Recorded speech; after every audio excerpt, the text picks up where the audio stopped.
Hi and welcome to my channel.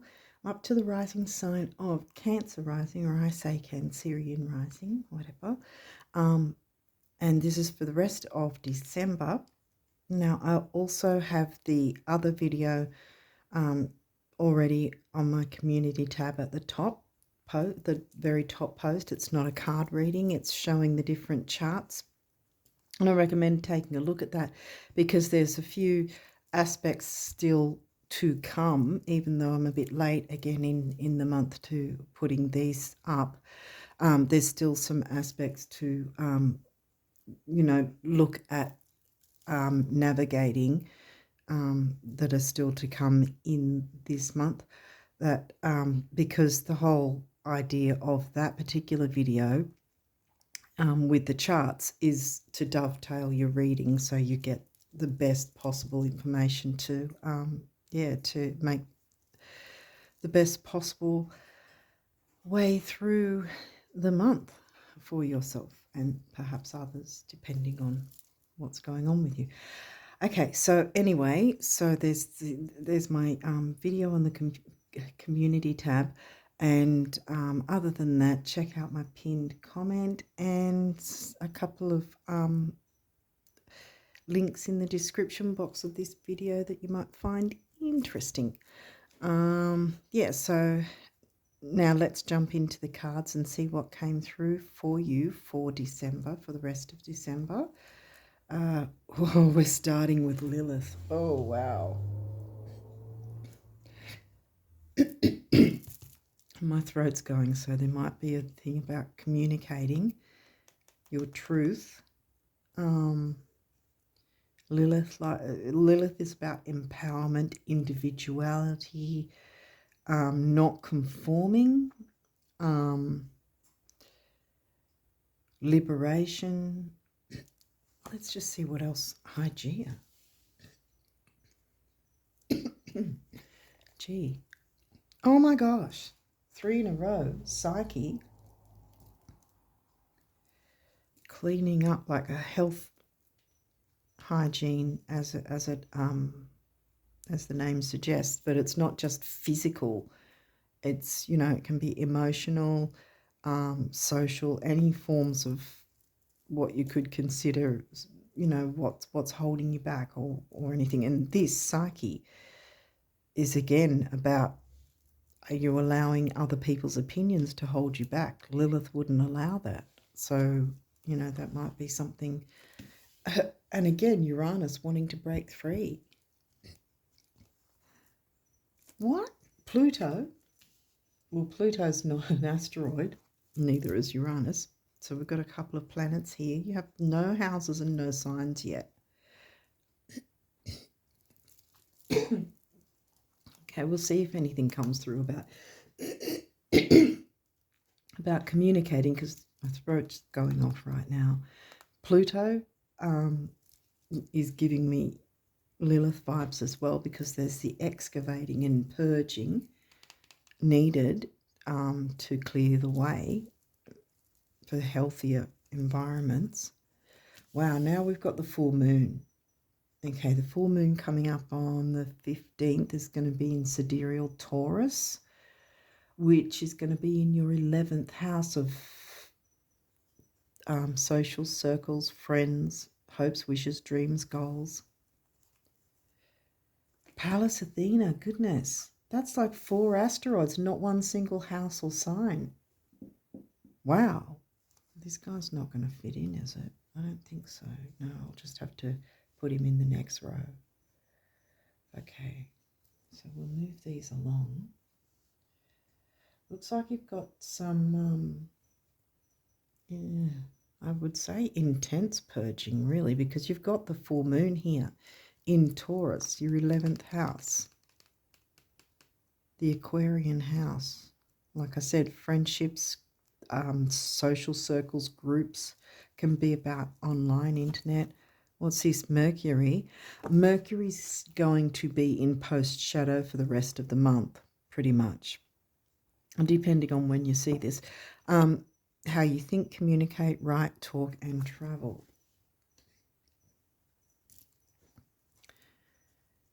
We don't have Saturn, because I was going to say maybe some slow, methodical looking into any issues about freedom and purging what's holding you back and not working.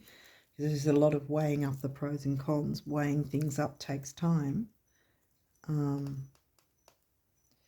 Yeah, I seriously would recommend going and having a watch of the video on my community tab that's not a card reading, like I said, because I'm talking about some difficult aspects, and it looks like you probably will be needing to navigate that. So I think if you take a look at that video, you're going to get a good explanation of how it might play out in the real world sense, and how you can actually, forewarned is forearmed. If you have an idea of how you can navigate the energies, then it's going to work in your favor.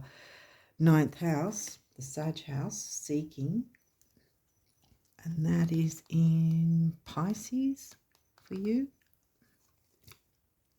Now we've got Virgo, the alchemist.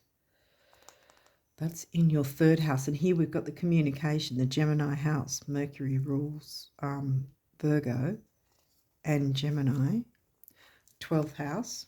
Now we've got the Pisces house, and that's in Gemini as well for you. So we've got Gemini house, then we've got the Gemini sign covering the Pisces house. What was in the 9th again? Pisces was in the 9th. Virgo, Pisces, Taurus and Gemini. Okay. These may or may not have reversals. We'll go through Pallas Athena again. Think, weighing up the pros and cons. She's upright, so she's here to help. And Mercury can still help, even though he's in post-shadow retrograde. It's just about taking things slowly and not trying to rush forward, but still working through these heavy energies. 9th house, again, exploration. It's upright. Pisces, lots of Pisces energy. Pisces was what the eclipse was in. You don't have the eclipse card, but Pisces was the sign that at the end of September, the full moon eclipse was in. The reason I say that is because the eclipses have a minimum 3-month window on either side of the actual event where we still feel the energies. And this is kind of looking like you're feeling the energies. And if that's the case, you need to be the one taking the reins so that you're not handing it over to the eclipse to deal with and then ripping things out of your life unceremoniously. Chiron, heal. So there's an opening for healing. That's great. That's great. I mean, there is, tweaks and changes could be what's going on as well, but it's just these are quite intense asteroids, these 3, and they're all next to each other together, as well as Pallas coming out twice. So there's that, taking time to take stock and think, what is it that's holding you back and how can you work through those energies to clear the way. Neptune vision. Now this is in reverse. And Neptune is retrograding in Pisces, so it could be reiterating that. But again, retrogrades don't mean everything screeches to a halt. It just means it's trying to reiterate that we need to focus stronger on those energies or on that planet's energies, and where it's placed in the transit chart, and perhaps how it aspects your own Neptune. So what have we got? We've got the asteroids. But we've got Uranus, Pluto, and Neptune. I think, well, Mercury's here, but yeah, you don't. 9th and 12th and 3rd are really the only houses that have come through so far. Jupiter is in retrograde as well in Taurus. Now, he's also reversed. So I'm getting the idea of that it's reiterating the retrogrades, that you can still work on what your vision is once you jump into clearing these energies out, or at least looking into it. Because that's the thing as well. I mean, we can't clear away everything just like that, but at least if we take some sort, or make some sort of effort to begin to look into what could this be, what is holding us back, how can we make any tweaks and changes, no matter how small, then the eclipse energies are going to recognize that we're making that effort, and so we're not going to be having the carpet pulled from under us unceremoniously. So again, with this, it's not saying you're not getting abundance, but clear the way for it so that it can come in. It's reiterating working with these energies so that because you've got exploration, 9th house, Jupiter ruled Sag, the Sag house.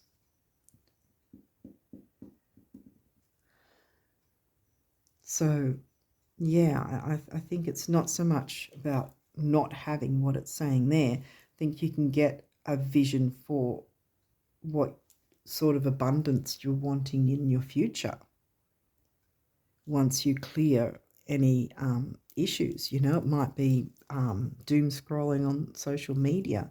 It might be what sort of things are you actually watching? Are they, what sort of content are you watching, for instance? Or it could be what foods are you eating that are upsetting you. It could be something like that. It could be what sort of people are you allowing around you? What are you listening to of other people's opinions and projections, which have nothing to do with us? It's, how they see things through their own eyes, through the life that they've lived themselves, which they have not lived your life. So they can't possibly, expect their opinions to be wholeheartedly taken up by you.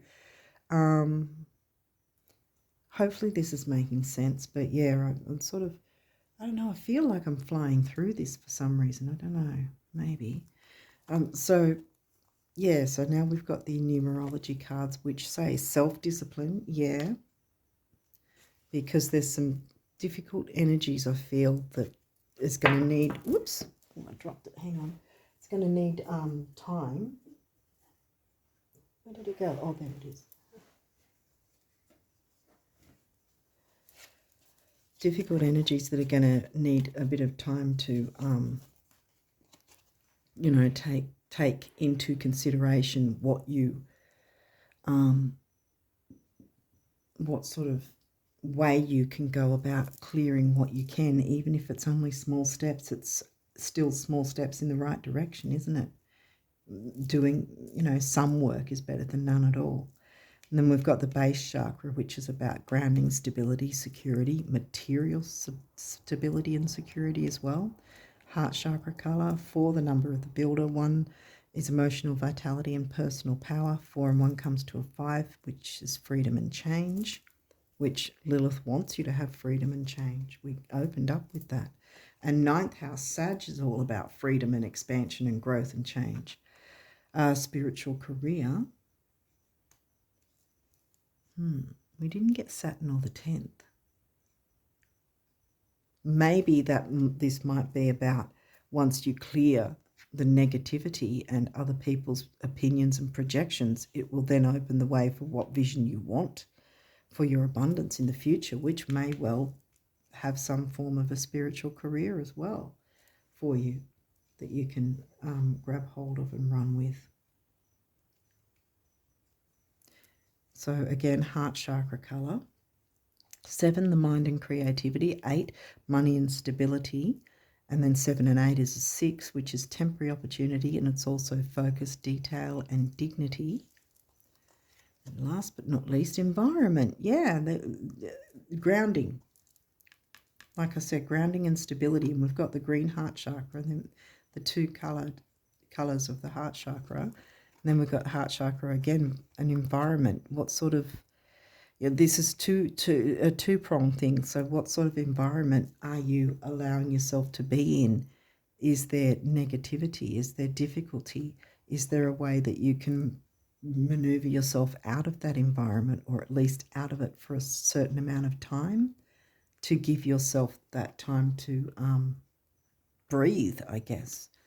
You know, sometimes things can be highly stressful, and if we stay in that situation, it's only going to add to things, especially with Mars retrograde, which again hasn't come into this reading. So I don't think it has to be extremely difficult. You've had no aspects coming in, barely any signs and houses.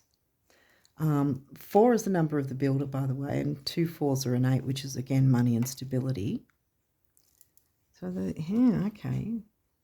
Building and stability seems to be coming into focus, which I think is what you then can focus on once you stand up for yourself, weigh up the pros and cons about what you can clear away, because the full moon's asking you to do that, I think, and not take on other people's projections, because it's only pulling you back.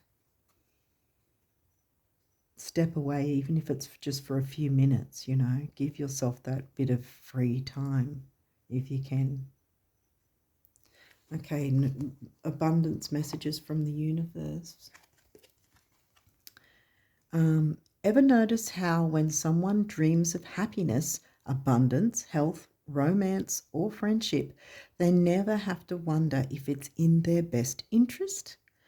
But when someone dreams of a specific house, employer, love interest, deadline, dollar amount, or diet fad, they often end up contradicting themselves. Keep your end results general. Everything else is just I was going to say a box. It's just a how. To the big picture, the universe, a box, boxed in, boxed in. Are you feeling boxed in? Is this what needs to clear? Maybe you need to find the freedom, you know, because Sag is about freedom. We opened up with Lilith, who talks about freedom. She's all for freedom. Perhaps you need to move out of whatever that situation is, even if it's only either for a short time or a short distance, to get a certain amount of distance from the tension somehow, because there's an opening for healing here. And by dealing with this, then you can turn these two around, because then you can open up to what's your vision of bringing in abundance, because it may have to do with a spiritual career. But until you clear these negative energies as best you can, even if it, like I said, it's just, even if it's small moves forward, at least it's in the right direction, you know, at least you're making some move, you know. And then you can look into what is it that you might just give yourself a chance to open up to. Okay. The only economy that matters and can actually put money in your purse, your wallet, or the cracks of your sofa is the economy created by your thoughts, words, and actions. Every day someone new near you becomes a millionaire. Next. Why can't it be you? Next.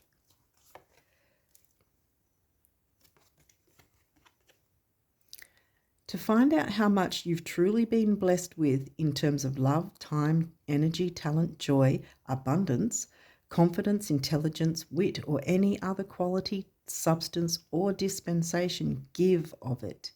Then you'll know what boundless really means. Tally-ho, the universe.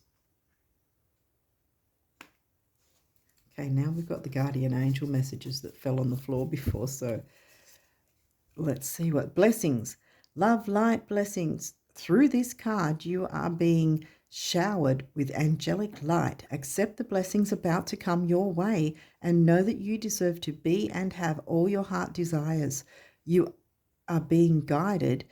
You are being lovingly guided along a golden path, a magical journey through which you shall discover your true essence, the infinite and eternal you. Congratulations. It may also be about a spiritual career of some sort if you're, if you're wanting that. But you won't know until you clear the way to open up on what vision you have for your own future. Oneness. Someone you dearly miss is forever present in your heart. Remember, dearest one, that even though there has been a physical parting, spiritually those we love never leave us.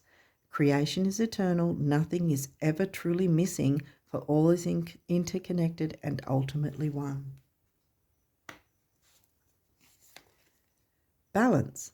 Difference is a necessary part of human evolution, and everything in life is comprised of opposites which together make life whole.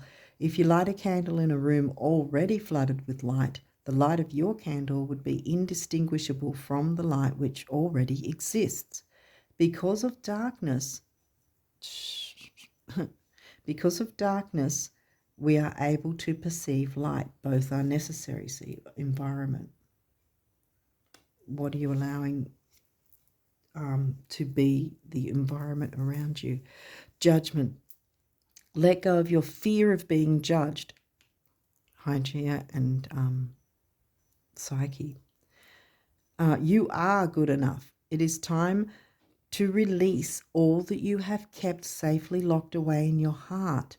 Your true essence and potential have been restricted by structure, psyche, other people's projections and opinions. No more. Don't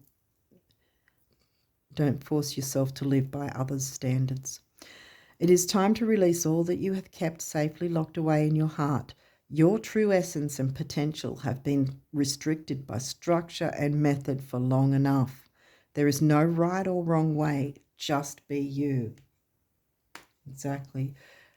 We opened up with Lilith. This is like a really strong message that you need to empower yourself, and you need to pretty much do it ASAP. Of course, you don't need to do anything if you don't want to, but this is, if it's resonating, then I would highly recommend looking into these energies to see what changes, even if they're only seemingly small changes. It's still a step in the right direction to clear the way, purge what isn't working, what is influencing you in a negative way. Lilith wants to support you here. Lilith wants you empowered. Lilith wants you liberated. Lilith wants you to be free to pursue what you want, your vision for your abundance. Putting yourself first, Cancerians. I'm going to put those there. On that note, I think I'm going to leave it there. Sorry about the camera angle, but yeah, I have a circular round table, so it's all very wonky how to get the proper angle. So hopefully that's not too annoying, but I'm still working on trying to get the perfect angle with my phone. But yeah, on the note of opening up to your vision to bring in your abundance, that's what I wish for you for the rest of December and onwards. And until next time, bye for now.